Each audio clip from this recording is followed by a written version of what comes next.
কমিটির আহ্বায়ক সাইদুর রহমান সরকার বক্তব্য দিচ্ছেন। জনাব সাইদুর রহমান সরকার, কেন্দ্রীয় কমিটির আহ্বায়ক। আমাদের টিভির এবং অন্যান্য যে পত্রিকা সাংবাদিকবৃন্দ আছেন সবার প্রতি শ্রদ্ধা জানিয়ে আমি আমার যারা উপস্থিত শিক্ষক নেতৃবৃন্দ আছেন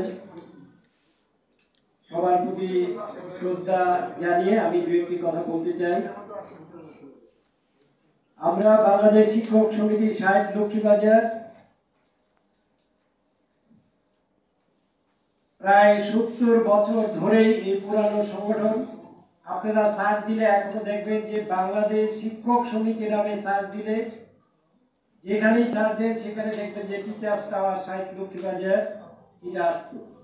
এটা একদম পুরানো সংগঠন, সব সংগঠনগুলো কিন্তু পরে হয়েছে, আর এই সংগঠনটাই একমাত্র পুরাতন সংগঠন। আমরা সেই সংগঠনে কাজ করে যাচ্ছি। আমরা এখন দেখতে পাচ্ছি যে আমাদের যে শিক্ষকদের যে বেহাল দশা,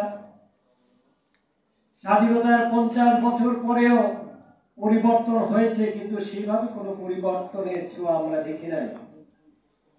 যেই শিক্ষকরা এই জাতির বিবেক বলে সবাই সম্বোধন করেন, যেই শিক্ষকদেরকে সবাই যে শিক্ষার মেরুদণ্ড বলে মনে করেন, সেই শিক্ষক এখন মেরুদণ্ডহীন। আর্থিকভাবে আমাদের সেই শিক্ষকরা আজ পর্যন্ত মাথা উঁচু করে দাঁড়াতে পারে না।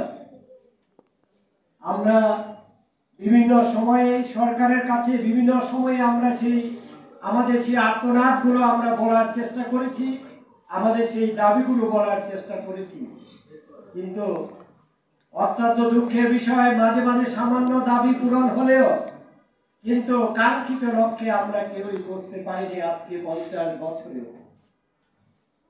আমি আপনাদের সম্মানিত সাংবাদিক ভাইদের মাধ্যমে বলতে চাই যে শিক্ষকরা এভাবে আর কতদিন থাকবে অবহেলিত? শিক্ষকদের দিকে সবারই এখন দেখা উচিত।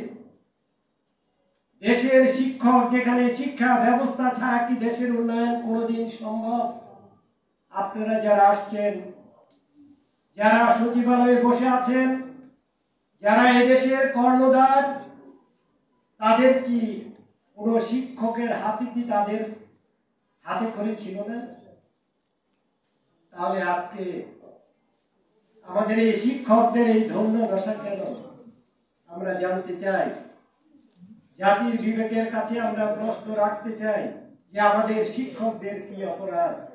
এই 50 বছরে এখনো আমরা আমাদের সেই লক্ষ্যে পৌঁছতে পারি নাই, এখনো অনাহারে অর্ধাহারে কাটাতে হয় শিক্ষকদের। আমি শুধু একটা আমার আর্তনাদ, একটা 2-4টি লাইন আমি লিখে এনেছি, সেটা আপনাদের সাথে পাঠ করে আমার বক্তব্য আমি শেষ করব।